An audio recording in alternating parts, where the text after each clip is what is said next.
nè, bộ đồ chơi dành cho trẻ em nè. Cái này là cái gì? Cái này là cái gì? Cái này là thước kẹp nè, thước kẹp nè, chả nè. Rồi gì nữa? Cái này cái gì nè? Này cái gì? Cây cưa. Cây cưa. Rồi cái này là cái gì nè? Này cái gì? Này chìa khóa. Cái đó con nói là chìa khóa nè, chìa khóa. Rồi tiếp nữa là cái gì nè? Cái này cái gì ta? Cái này gì nè bó? Bó ơi, này cái gì? Cái này với này là cái gì? Có cái mũi khoan nè, nó là cây khoan, nó là cây khoan nè. Rồi này cái gì? Cái gì bó? Cái này là cái gì nè? Này là cái gì?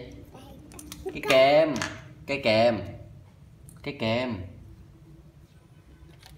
nè. Này cũng là cái kềm nữa nè. Đó.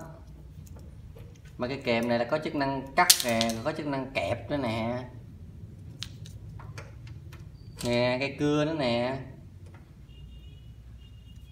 Cái này cũng là cái cưa giống cái cưa hồi nãy nè, thấy không? Cũng là cái cưa nữa nè. Đó. Cái dạng một cây cưa thay lưỡi được nè, còn cái loại là xài lục rồi bỏ luôn đó, phải không? Rồi cái này là cái gì nè? Cái này là cái gì? Cái này là cây vít phải không nè? Nè, cái này là cây vít phải không nè? Cái này nè, nè, này cái gì? Cây vít. Cây vít. Cây vít. Rồi này cái gì? Cái này nè, nè, nè, chú ba hỏi nè, cái này là cái gì? Bù lon. Trời ơi, nói gì không nghe hết trơn á. Bù lon. Cái này cũng bù lon luôn. Còn cái này cái gì? Cái này cái gì? Không biết cái gì luôn.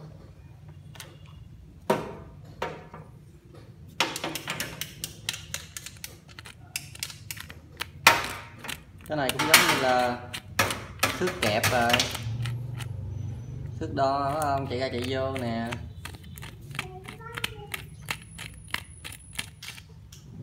Cái này cái gì? Mỏ lết nè bó ơi, mỏ lết nè bó.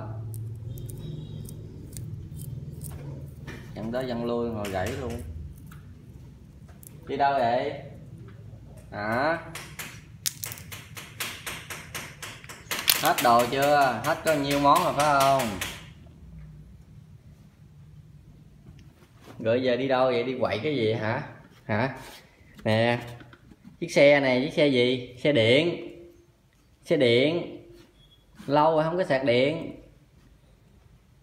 Đi làm cái gì vậy? Tính đóng cái đó vô đặng dặn hả vậy? Phải không? Ây da.